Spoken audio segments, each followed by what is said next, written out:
சிவபக்தர்கள் அனைவருக்கும் வணக்கம். நம்ம ஏற்கனவே வில்வ ஓட்ல விபூதி, குங்குமம் வச்சா என்ன பலன் அப்படின்றத பத்தி பார்த்துருக்கோம்.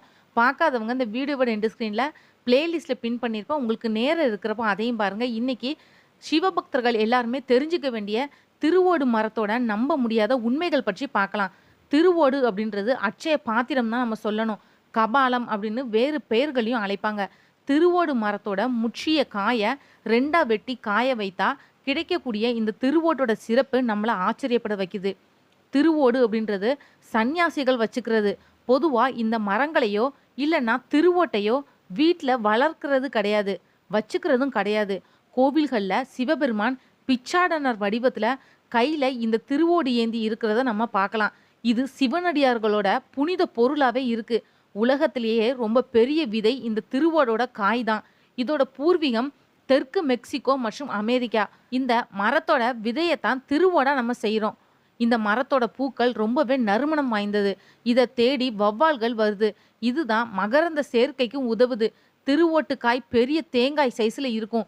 முற்றின காய் உதிர்ந்து கீழே விழும். அதை 2ஆ பிளந்து நல்லா காய வச்சு திருவோடா பயன்படுத்துகிறோம். திருவோடு மரம் 30 அடி உயரம் வரைக்கும் வளரும். இதோட பட்டை மென்மையாகவும் இலைகள் அகலமாகவும் இருக்கும். திருவோட்டோட காய் பூசணிக்காய் மாதிரி பெரிய அளவில் இருக்கும். இது மரத்தில் 7 மாதங்கள் வரையில் இருந்தாதான் நல்ல முதிர்ந்து ஓடு பகுதி நல்ல தடிமனாக வரும். இதை கொண்டு அலங்கார பொருட்கள், அழகு பெட்டிகள், ஆபரணங்கள் எல்லாம் செய்ய பயன்படுத்துகிறாங்க. வெளிநாடுகளில் இதில் அழகான படங்களும் வரைஞ்சி தட்டு, கப்புகள், இசைக்கருவிகள் செய்யவும் பயன்படுத்துகிறாங்க. பிரேசிலில் உணவை பரிமாறக்கூடிய பாத்திரங்களாக இதை பயன்படுத்துகிறாங்க. இந்த ஓட்டில் உணவு வைக்க விரைவில் கெடாது.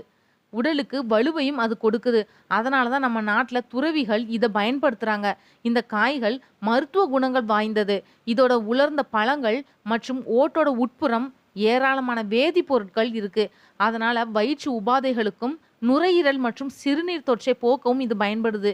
உடலை குளிர்ச்சியடைய செய்யவும் வயிறு மற்றும் குடல் புண்களை போக்குறதுக்காகவும் பயன்படுத்தப்படக்கூடிய சிறந்த மூலிகை காய் தான் இது. இந்த மரம் சைவ மடங்கள்லையும் சில கோவில்களில் தல விருட்சமாகவும் இருக்கு.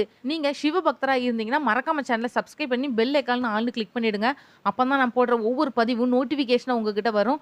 நீங்களும் சிவனை பற்றின தேடல்களுக்கு விடை காண முடியும். மற்றும் ஒரு நல்ல தலைப்பில் நான் உங்களை சந்திக்கிறேன். நன்றி.